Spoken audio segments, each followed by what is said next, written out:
Sushant Singh Rajput case में CBI आज रिया चक्रवर्ती से चौथी बार पूछताछ करेगी। आज सुशांत की बहन मीतू सिंह और रिया को आमने सामने बैठाकर पूछताछ हो सकती है। सीबीआई ने इसके लिए मीतू सिंह को समन भेजा। केस से जुड़े हुए कुछ और लोगों से भी सवाल हो सकते हैं। सुशांत सिंह केस में कल सीबीआई ने रिया चक्रवर्ती से 9 घंटे पूछताछ की। सूत्रों के मुताबिक कल रिया से 1 जून 2020 से लेकर 14 जून 2020 के बीच घटनाक्रम पर पूछताछ की गई। 8 जून को रिया चक्रवर्ती ने सुशांत सिंह का फ्लैट छोड़ा था। साथ ही सुशांत सिंह का मोबाइल नंबर भी ब्लॉक कर दिया था। कल रिया चक्रवर्ती से सीबीआई ने ड्रग्स एंगल पर भी कई सवाल पूछे। सिद्धार्थ पैठानी के बयान में इस बात का खुलासा हुआ था कि सुशांत सिंह के घर में मारिजुआना समेत अलग अलग किस्म की ड्रग्स मंगवाई जाती थी। सूत्रों के मुताबिक इसमें रिया 5 लोगों की मदद लेती थी। रिया चक्रवर्ती के ड्रग वाले व्हाट्सएप चैट में जिस गौरव आर्या का नाम आया था, आज उसकी मुंबई में ईडी के सामने पेशी होगी। गौरव आर्या ने दावा किया कि वो सुशांत से कभी नहीं मिला। हालांकि रिया चक्रवर्ती से 2017 में मुलाकात जरूर हुई थी। सुशांत सिंह राजपूत केस में न्याय के लिए लगातार ट्वीट कर रही कंगना रनौत ने नेपोटिज्म पर एक और हमला किया। लिखा, बॉलीवुड में बाहर से आए लोगों को मुश्किलों का सामना करना पड़ता है। आज मुझे शांत कराने के लिए बॉलीवुड का गैंग मेरे बारे में बेहुदा बातें फैला रहा है। सुशांत केस में इंसाफ के लिए जी न्यूज के सबसे बड़े डिजिटल आंदोलन को जबरदस्त समर्थन मिला है। #IamSushant ट्विटर, फेसबुक और पर टॉप ट्रेंड में है। सुशांत के लिए सबसे बड़ा सामाजिक अभियान #IamSushant कुछ ही देर में ट्विटर पर नंबर 1 ट्रेंड करने लगा। सरकारी कर्मचारियों पर केंद्र सरकार का नया आदेश। 30 साल सर्विस कर चुके लोगों की रिकॉर्ड जांच करें। अक्षम और भ्रष्ट लोगों को पहले रिटायरमेंट देने के संकेत। कार्मिक मंत्रालय ने सभी सचिवों से एक रजिस्टर तैयार करने को कहा। केंद्रीय सिविल एविएशन मंत्री हरदीप सिंह पुरी ने एक बार फिर एयर इंडिया के निजीकरण को लेकर बयान दिया। कहा, एयर इंडिया का रिकॉर्ड काफी अच्छा रहा है, लेकिन एयरपोर्ट और एयरलाइंस चलाना सरकार का काम नहीं। इस साल के अंत तक एयर इंडिया के निजीकरण का काम पूरा होगा।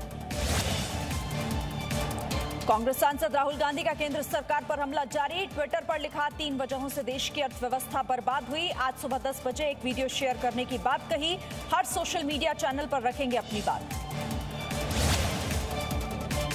सुप्रीम कोर्ट की अवमानना के दोषी करार दिए गए वकील प्रशांत भूषण पर आज सुप्रीम कोर्ट से फैसला आ सकता है। प्रशांत भूषण ने इसे लेकर माफी मांगने से इनकार कर दिया है। अटॉर्नी जनरल प्रशांत भूषण को माफ कर देने की बात कह चुके हैं।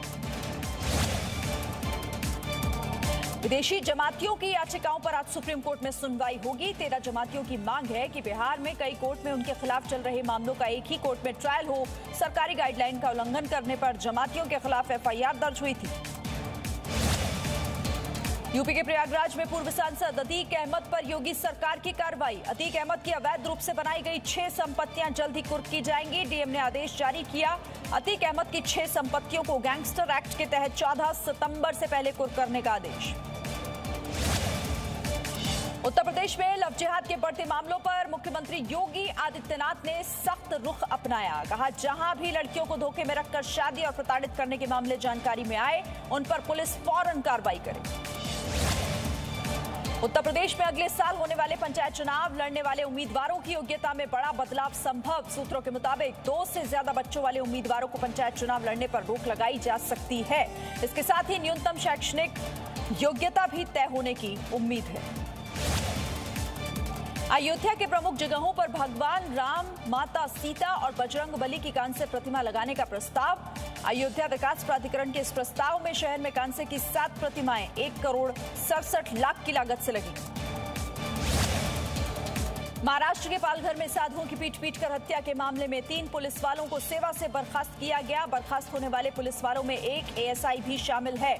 मामले की जांच स्पेशल IG कर रहे हैं। जिम्मा CID को सौंपा गया है। दिल्ली के उपराज्यपाल अनिल बैजल ने दिल्ली सरकार के प्रस्ताव को खारिज किया। दिल्ली में JEE और नीट की परीक्षाएं स्थगित करने का अनुरोध किया गया था। दिल्ली सरकार ने कोरोना महामारी की वजह से परीक्षा टालने का प्रस्ताव दिया था। दिल्ली को मेरठ से जोड़ने वाले एक्सप्रेस वे का काम इस साल के अंत तक पूरा हो जाएगा। प्रदूषण और ट्रैफिक जाम से मुक्ति मिलेगी। प्रोजेक्ट का एरियल वीडियो जारी किया गया है। प्रगति का हाईवे नाम से हैशटैग। देशों के निजी अस्पतालों में कोरोना इलाज को लेकर फीस पर आज सुप्रीम कोर्ट में सुनवाई। पिछली सुनवाई में कोर्ट ने सस्ते इलाज की बात कही थी। केंद्र सरकार को भी खास निर्देश दिए थे। महामारी के वक्त बीमा कंपनियों के हाथ बांधे रखने पर भी सवाल उठे थे। महाराष्ट्र में कोरोना के 16,408 नए मामले सामने आए। 24 घंटे के दौरान महाराष्ट्र में कोरोना से 296 मौतें हुई। राज्य में कल 7,690 मरीज ठीक हुए। महाराष्ट्र में अब तक 5,62,401 मरीज कोरोना से स्वस्थ हो चुके हैं। मुंबई में पिछले 24 घंटों के दौरान कोरोना के 1,237 नए केस सामने आए। इसी के साथ मुंबई में कोरोना पॉजिटिव मरीजों की संख्या बढ़कर 1,44,626 हो गई। मुंबई में पिछले 24 घंटों के दौरान कोरोना से 30 मौतें हुई। दिल्ली में कोरोना संक्रमितों की संख्या एक बार फिर से बढ़ी। 24 घंटे में 2,204 संक्रमित पाए गए। इसी दौरान 22 लोगों की मौत हो गई। दिल्ली में अभी कोरोना के 14,793 एक्टिव केस हैं।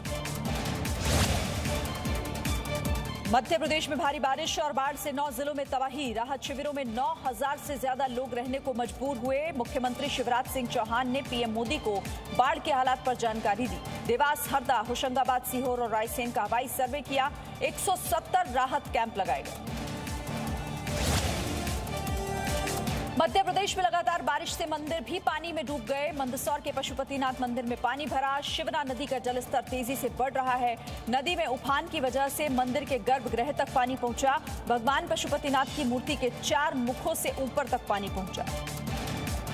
Presenting B News app available on Google Play and App Store. Download it now.